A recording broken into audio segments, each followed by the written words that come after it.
Assalamualaikum warahmatullahi wabarakatuh. Salam dan bahagia. Kembali lagi di podcast Medita, Media Bercerita. Wah, gimana nih guys kabar kalian semua? Semoga kabar kalian baik-baik aja ya. Di segmen ini kita akan bincang-bincang sama narasumber kita pada hari ini, yaitu seorang guru BK SMK Taman Siswa 1 Jakarta. Siapa lagi kalau bukan Bu Ulfa? Wah. Oke guys, jadi sekarang ini kita akan bincang-bincang sama beliau ini. Oke, dari yang pertama nih Bu.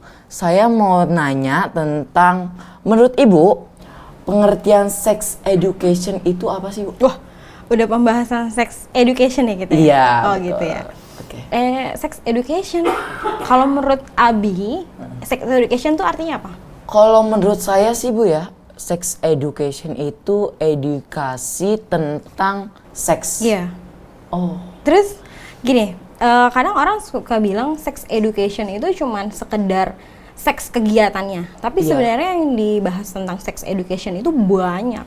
Tentang akibatnya, penyebabnya, faktornya. Karena kan setiap orang yang melakukan pasti ada alasannya dong. Gak mungkin dia ujuk-ujuk dia melakukan. Entah yang kalau misalkan keinginan sendiri atau dorongan dari pergaulan kan ada faktornya berarti dong. Berarti ada faktornya. Tapi orang-orang itu beranggapan kalau yang namanya sex education itu ya cuma sekedar prosesnya saja, kegiatannya. Oke, baik. Itu yang salah. Berarti itu salah ya Bu ya? Penanggapannya salah gitu. Iya, salah. Menurut Ibu, sex education ini seberapa penting di kalangan remaja? Oh, penting banget. Penting banget. Kenapa tuh Bu? Penting Bisa banget, apalagi zaman sekarang ya. Oke. Zaman sekarang itu banyak banget yang seusia-usia yang semestinya belum nikah tapi dia udah nikah karena Iya tuh banyak banget Iya ya, kan? lagi booming-boomingnya tuh Bu. iya karena dia hamil lah atau dia karena kecelakaan segala macam. Nah kalau misalkan itu kan berarti kan memang harus penting banget. Penting Karena banget. kalau misalkan seseorang, terutama yang perempuan ya, Yeah. wanita, kalau dia hamil di bawah umurnya, di bawah umur 18 tahunan, nah itu penyakit banyak Abi. Iya. Dari kanker rahim, kanker payudara, HIV dan segala macam. Itu kan bermula dari seks pergaulan bebasnya itu loh. Oke. Dan Karena- seks pergaulan bebas, seks bebas berarti. Iya, ya, Bu? seks bebas. Nah, itu kan karena dia minim yang namanya tentang sex education-nya, Iya, ya kan? berarti kurang itu. Benar. Iya. Oke. Tadi kan Ibu bilang seks bebas. Nah, itu cara seseorang remaja menghindari seks bebas ini menurut Ibu tuh gimana caranya gitu? Caranya, Iya. ya dia belajar Belajar. tentang seks itu. Ya belajar bukan kegiatannya ya, bukan yang seperti itu. Tapi belajar seks itu apa? Seks itu apa? Terus penyebabnya tuh apa? Terus kalau dia melakukan, apa akibatnya buat dia? Terus buat pasangannya, buat keluarganya. Terus nanti dari dampaknya tuh banyak dari sosialnya bisa kan, lingkungan rumahnya, lingkungan keluarga, bener. mungkin. Apalagi kalau misalkan dia itu masih sekolah, wah panjang akibatnya. Itu yang Betul. harus dipikirkan dan dipelajari secara matang. Berarti dia lebih memperbanyak sex education-nya Benar. gitu. Oke. Dan latar belakang apa sih yang menyebabkan seseorang melakukan seks bebas tersebut? Menurut pandangan mata Ibu nih, gimana? Pandangan mata ya. Berarti kalau nggak ada di depan mata nggak usah dilihat ya. Enggak dong. Menurut pandangan Ibu aja itu gimana, Oh Bu? gitu. Kalau menurut saya sih banyak faktor nih. Kalau misalkan lebih banyak kayak ke anak remaja ya. Biasanya tuh karena film. Oh, video porno. Iya, film dewasa. Yang mereka tuh nyaringnya cuma seperti itu gitu. Terus mungkin ada faktor juga orang dewasa yang cerita kepada mereka. Ngerti kan? Dari mulut ke mulut, dari Iya, lisan ke maksudnya, lisan. iya kadang-kadang kan orang buat bercanda kayak gitu tuh nggak punya filter gitu Iya. kan, ya kan? Mereka nggak bisa bedain antara bercanda antara yang seumuran atau yang di bawahnya. Padahal kan yang dia beri informasi itu kan belum seumurannya, ngerti kan? Terus ada juga kan kayak YouTube.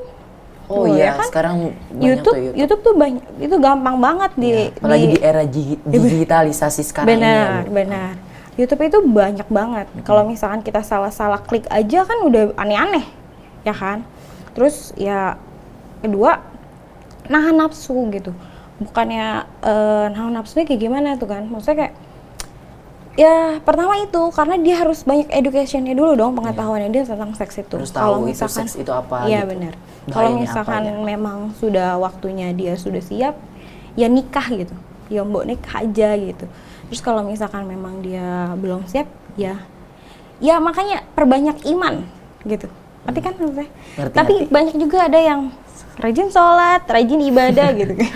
Dari covernya aja ya, Bu? Covernya tapi soleh. belakangnya Itu karena apa? Film-film porno. Lebih kebanyak ke mereka itu ke film porno. Film-film dewasa yang beredarnya gampang. Iya, Orang sekarang kan banyak banget bener. Iya. Selip-selipnya kayak ada iklan-iklan, kadang-kadang film anak saya aja tuh kadang-kadang suka ada sebenarnya baby shark gitu. Cuman iklannya iklan dewasa. Iya. Ya kan? Iya, Itu yang betul, buat itu yang salahnya. harus lebih difilter lagi Bener. sih. Iya. Betul.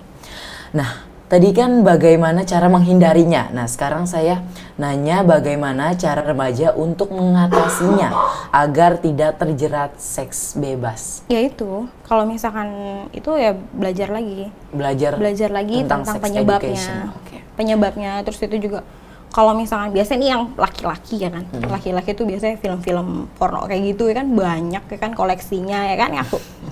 Enggak, kalau saya emang enggak, Bu. Oh, iya. Mungkin kalau yang di belakang kamera ini banyak nih, Bu. Oke. Iya. Ya, gitu. Nah, link itu ya kan. Iya. Link itu sekarang yang gampang sekali diaksesnya. Iya, betul. Nggak pakai harus persyaratan. Dia pura-pura udah 17 tahun aja bisa kan. Apalagi kan sekarang teknologi tuh pesat banget Bener. berkembangnya ya, Bu ya. Nah ya udah, apa namanya, cara mencegahnya ya itu perbanyak informasi. Kalau misalkan memang kamu penasaran, terus ada cerita sama orang, cerita orang nih tentang kayak gitu. Nah kamu perbanyak lagi nih penyebabnya tuh apa. Iya, harus bisa memilah-milih lah, Bu ya. Mana yang baik, mana yang Terus enggak gitu. cinta-cintaan tuh juga. Oh, cinta-cintaan bisa tuh, Bu. Iya, kalau Oh. misalkan apa sih namanya? Pacaran. Pacaran. Ya, cinta-cintaan ya kan? Iya, Namanya namanya juga remaja, Bu. Kalau nggak ada support sistemnya gitu kayaknya kurang afdol kalau kata remaja sih iya, gitu. iya, Kalau iya. setahu saya ya, Bu ya. ya kalau kan gini loh, Bi. Dia bilang support system ya. Iya. Support system. Iya, betul. Iya dong. Berarti kan harus ada rem-remnya gitu. Jangan langsung digas terus gitu. Iya, betul. Harus ada remnya ya, Bu ya. Iyalah. Dengerin tuh ya kamera-kameranya ya, semuanya. Nah, tadi kan kita nanya seseorang remajanya nih, maaf. Nah, menurut Ibu, peran orang tuanya sendiri nih seberapa penting agar anaknya tidak terjerumus ke seks bebas itu? Oh, penting dong. Penting banget. Pertama dia harus sebagai orang tua kan. Dia harus orang tuanya nih harus filter apa yang ada di handphone anaknya. Rajin-rajin periksa handphone anaknya. Itu kuncinya. Karena dari handphone itu bisa semua informasi itu didapat. Anaknya bagaimana, anaknya sampai mana pergaulannya, dia ngapain aja tuh anak. Terus kalau misalnya itu kegiatannya tuh benar-benar ngapain aja. Kadang ada orang tua yang gini, iya Bu, tapi ini anaknya bilang nggak bisa, ini kan privasi. No. Kenapa itu? Karena privasi kalian itu masih ditanggung jawab sama orang tua. Ketika kalian masih di bawah tanggung jawab orang tua, nggak ada privasi untuk kalian. Orang tua dilarang untuk membuka handphone. Gitu. Begitu. Iya. Berarti Itu memang sudah hukumnya seperti itu. berarti sekarang para remaja salah menafsirkannya ya. Iya benar. Oke. Kan tadi juga Ibu bilang tentang video porno. Oke. Kalau mengenai video porno yang sekarang beredar nih, itu gimana Bu tanggapan Ibu sendiri tentang video porno itu? Iya, kalau bisa sih ini lebih kayak ke pemerintahan ya, ke menteri komunikasi kan yang mau ngatur itu semua, itu ya harus difilter lagi. Memang kayaknya susah ya kayak gitu, cuman ya balik lagi ke pribadinya masing-masing gitu lebih. Nah terus kalau misalkan nonton video porno itu banyak kerugiannya, bukan ngerusak pikiran aja, tapi memang ngerusak saraf. Jadi beberapa ribu-ribu saraf kamu nonton satu video itu sudah mati. Oh, Gara-gara kamu sudah nonton itu. sering gitu. Iya, ada kasus lah waktu itu. Bukan di sekolah ya, mohon maaf, bukan di sekolah. Mohon maaf, bukan di sekolah.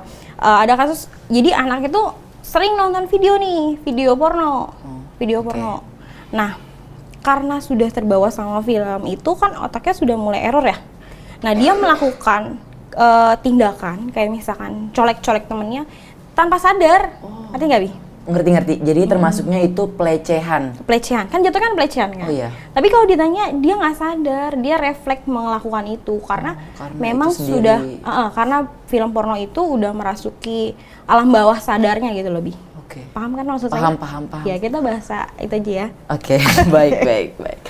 Nah, selain merusak saraf-saraf otak, menurut Ibu film porno ini bisa nggak sih merusak mental seorang remaja ini? Iya dong. Kenapa itu? Ya kalau misalkan dia terlalu asik sama film porno itu kan jadinya dia kayak pertama kan pasti dia asik sama film itu jadinya mengucilkan dirinya kayak diajak main, Abi nyamper nih. Terus enggak, gue mau di rumah aja. Ngerti kan? Jadi kan dia menarik dirinya dari lingkungan sosialnya dong, secara tidak sadar gitu. Terus banyak juga dong perilaku anehnya pasti terlihat. Gitu. Apalagi kalau laki-laki itu kalau sudah terlalu banyak nonton film porno kayak gitu, itu imajinasinya langsung tajam nih. Kenapa tuh Bu bisa tajam? Iya dong, karena kan dia sudah terkontaminasi pikirannya. Yang tadi saya bilang, dia melakukan sesuatu yang nggak bisa. Iya, kayak megang-megang temennya segala macam atau apa gitu. Iya benar. Nah, ini cara mengatasinya seorang remaja itu harus apa Bu? Biar dia tuh tidak sampai menonton video porno itu sendiri.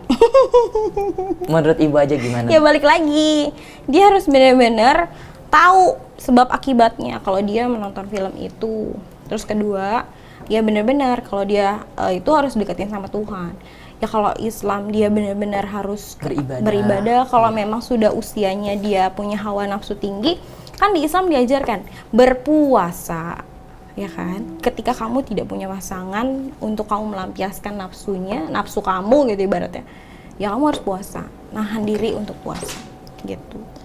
Oke, selain video porno nih, belakangan ini saya dengar nih Bu ya dari banyak berita gitu, banyak kasus LGBT. Nah, menurut Ibu sendiri, pandangan Ibu kalau tentang LGBT itu gimana Bu? Sebenarnya kalau LGBT itu salah dong, udah jelas garis besar salah. Tapi kalau dikulik-kulik lagi ya Bi, maksudnya kayak masalah-masalahnya. Kalau kamu tanya sama korbannya atau sama pelaku-pelakunya, itu kalau mereka cerita itu pasti ada latar belakang psikologinya yang dia terganggu. Oke. Nah, Ibu bilang kan korban sama pelaku. Apakah LGBT ini ada korban sama pelakunya gitu? Iya, kadang Pelakunya suka ada kayak gitu. Pelaku tuh maksudnya kayak gini, yang memang sudah dari awal tuh sudah suka itu terus menghasut tuh ada juga yang sama-sama memang dari awal suka merilis gitu ibaratnya. Maksudnya mencoba hubungan yang kayak gitu. Terus kalau misalkan itu yang tadi saya bilang, itu kalau misalkan dengerin cerita mereka itu sebenarnya itu ya peran orang tua lagi, balik lagi ke peran orang tua. Trauma masa lalu bisa. Perhatian orang tua segala macam. Oke. Balik lagi nih ke peran orang tua. Nah, bagaimana nih peran orang tua yang menghadapi anaknya yang terjerumus ke dalam LGBT ini? Dirangkul. Oke. Selain dirangkul Bu, mungkin? Dirangkul, diberi perhatian yang lebih, terutama ayah. Kenapa Bu ayah? Karena banyak kasus, ya bukan banyak kasus sih, iya banyak kasus, itu tuh LGBT itu faktornya karena kekecewaan terhadap seorang ayah. Gitu. Seorang ayah? Banyak kan. Figur seorang laki yang ada di kehidupannya. Yaitu siapa? Kalau figur seorang laki yang ada di kehidupannya apa? Dia tuh pemimpin. Berarti gitu. siapa? Oh, ayah. Ya kan. Berarti ayah ini penting banget. Penting. Bagi korban LGBT ini. Oke. Nah, seringkali nih seseorang LGBT kan di lingkungannya gitu dikucilkan, Bu. Nah, itu bagaimana sih tanggapan Ibu? Ih, jangan dong, kasihan. Kenapa? Ya mereka tuh kayak gini, mereka memang salah gitu Bi. Terus mereka memang garis besar perbuatannya itu nggak bagus gitu. Tapi kalau misalkan kayak kamu nih ya, contohnya, kamu salah, terus kamu udah down, terus saya omelin. Itu lebih down lagi mungkin ya? Ya seperti itu. Jadi kalau bisa dirangkul, coba diajak bicara. Memang agak susah sih prosesnya itu buat percaya sama orang yang udah kayak gitu. Cuman coba dirangkul. Karena dikasih pemahaman mungkin kayak gitu ya. Iya. Berarti dia ini nggak gimana ya? Berarti dia ini nggak salah ya? Apa namanya itunya? Apanya? Kayak perbuatannya gimana? Perbuatannya tetap salah. Cuman kayak dia nggak minta kayak begitu mungkin ya? Enggak dong. Enggak, bukan gitu maksudnya. Perbuatannya salah. Nah, kita sebagai orang yang normal, sebagai orang yang masih punya pikiran, tolong pakai hati nurani gitu lebih. Oh, berarti paham jangan maksud saya? dikucilkan. Oke, Iya. baik. Perlakukanlah orang-orang LGBT ini juga sebagai manusia. Ngerti kan? Memanusiakan manusia. Iya, kita harus manusia. Jadi jangan kamu tahu dia LGBT, kamu kucilkan dia gitu. Ih, gitu. Jangan kayak gitu dong. Coba tolong oke lah kalau misalkan memang nggak bisa, tapi nggak usah pakai harus ngata-ngatain, harus ya ngerti kan maksud saya? Pakai bully mungkin kayak Iya, gitu. bully gitu. Ya udah kalau misalkan memang kamu nggak suka sama dia ya udah hindarin aja. Tapi jangan kamu kucilkan gitu. Ibaratnya kayak gitu. Jangan dikucilkan. Mereka kasihan. Menurut Ibu, apakah seorang LGBT ini bisa menjadi kembali orang normal seperti menyukai lawan jenisnya gitu? Bisa. Bisa kalau memang belum sejauh itu. Gimana caranya, Bu? Nah, Balik lagi ke dirinya. Mau atau tidak. Kalau sudah dari awal tidak mau, tidak akan bisa berubah. Nah, kan Ibu kan sebagai guru BK di SMK Taman Siswa 1 Jakarta. Wih, lengkap ya? Iya, lengkap. Kurang nama saya? Kurang nama Oke. saya. Nah, Ibu nih kan guru BK ini identik dengan guru yang menyelesaikan kasus atau masalah siswanya ini. Oh ya, terus? Nah, Ibu pernah nggak sih kayak nyerah sendiri gitu sama kasus itu? Oh gitu? Iya, pernah nggak, Bu?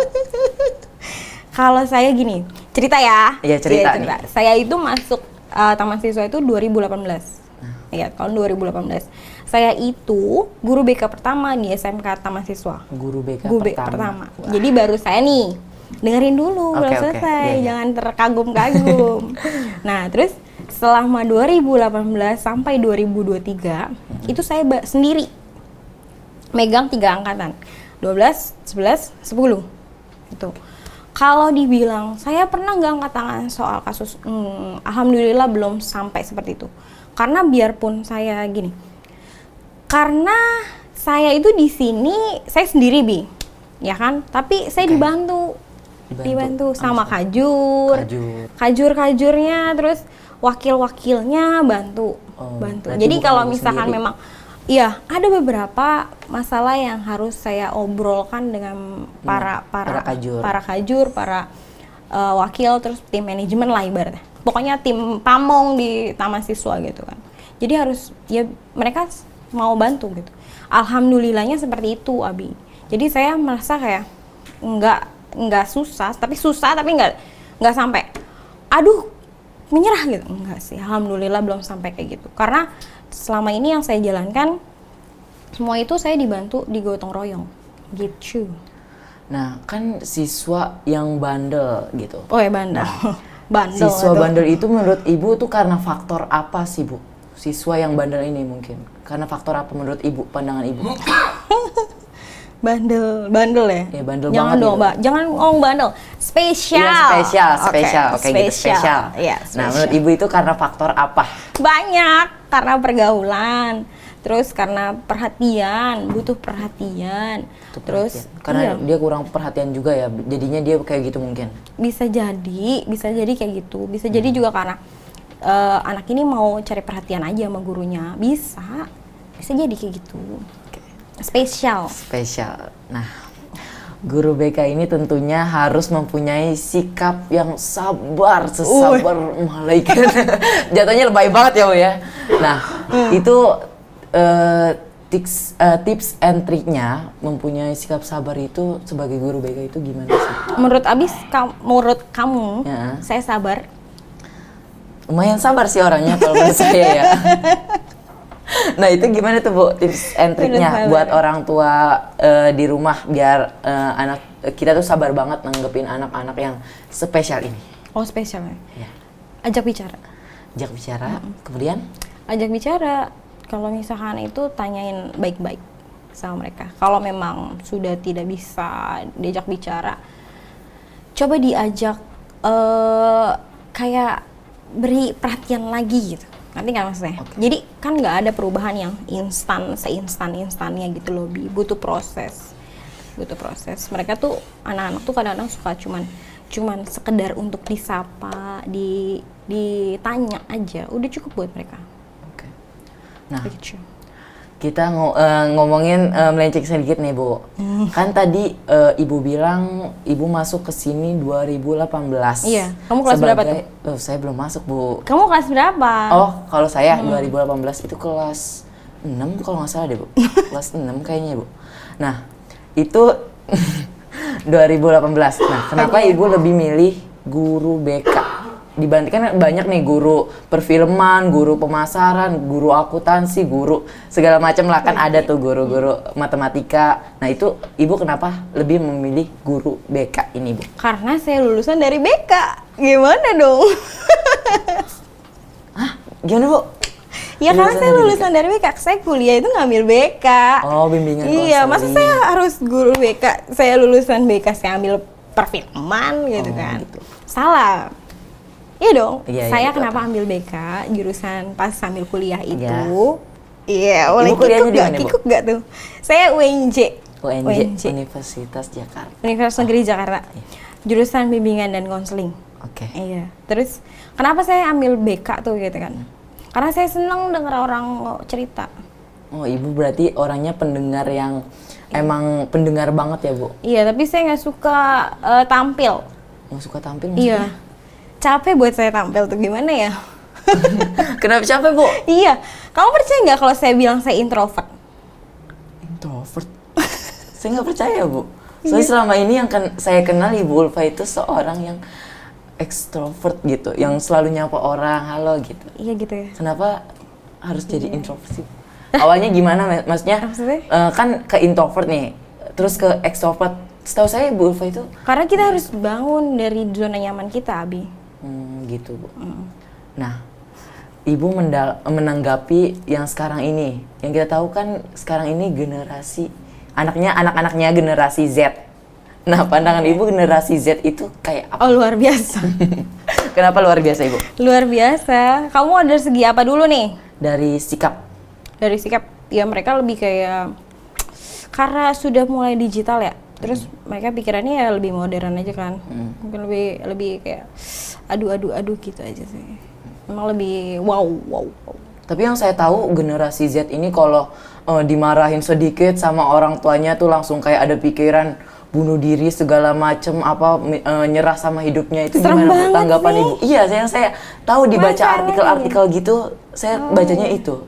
Tanggapan Ibu gimana tuh? Tentang- Mungkin dia tuh nggak cuman karena itu, ngerti nggak? Oke. Mas nggak cuman karena itu, pasti ada masalah-masalah lain. Bukan sama orang tuanya doang, mungkin pacarnya ya kan, atau temennya terus sama orang tuanya gitu. Tapi kayaknya kalau misalkan dari orang tuanya, masalahnya kayak gimana dulu, Bi? Oke. Kalau misalkan memang besar, ya manusiawi juga sih ya orang berpikir kayak gitu, cuman balik lagi, makanya Tapi yang saya baca generasi Z itu kayak mentalnya tuh lemah gitu, sedikit kesenggol aja kayak pengen pindah segala macem gitu. manja Iya, gitu ya, manja. manja gitu Iya, ya. gimana tanggapan Ibu tuh? ya gimana ya, kalau misalkan ditanya pendapat saya tentang anak-anak yang kayak gitu ya wow aja sih, wow. Iya. Wow, satu kata wow gitu. Iya. Kita harus sebagai guru itu, kami tuh dituntut untuk bisa memposisikan dirinya mau ke generasi Z, mau ke generasi apalah segala macam itu harus bisa dong. Berarti profesional ya, Bu? Iya dong. Kan kita harus juga belajar. Nggak kamu doang yang belajar, tapi kami juga belajar semuanya. Belajar lagi, belajar juga. Kalau ketemu sama anak yang kayak gini karakternya, kayak karakter A itu bagaimana, karakter B bagaimana, karakter C gimana gitu. Oh, berarti harus memahami karakter setiap siswa. Iya dong. Oke. Iya dong. Bukan guru BK doang ya. Iya, semua guru gitu. Karena biar lebih itu aja tahu gitu. Oh, karakter ini dia gini gitu. Biar kitanya nggak kaget juga gitu ya, Bu. Kok kayak gitu sih? Maksudnya karakter dia tuh kayak gini, jadi kita tahu karakter dia tuh kayak gini. Jadi bisa mendekati Iya. diri dong. Iya. Iya, kalau misalkan masalah kan nggak mestinya ke guru BK doang kan. Kayak misalkan wali kelas bisa mendekatan diri, bisa ya welcome, terus kayak bisa meluk juga bisa. Maksudnya bukan meluk gitu ya, maksudnya meluk kepribadiannya, karakternya gitu, biar gurunya juga bisa diterima di lingkungan kelasnya dan di lingkungan kelas, di mata pelajarannya, di sekolahnya gitu loh, Bi. Jadi kita juga harus belajar tentang karakter anak kayak gimana. Biar gurunya juga nggak pusing. Oke, baik. Oke, menurut saya sekian aja perbincangan pada kali ini. Terima kasih Bu Ulfa udah datang ke podcast kita nih. Maaf kalau ada kesalahan kata gitu atau kesalahan apa. It's okay. Iya, apa-apa. Oke.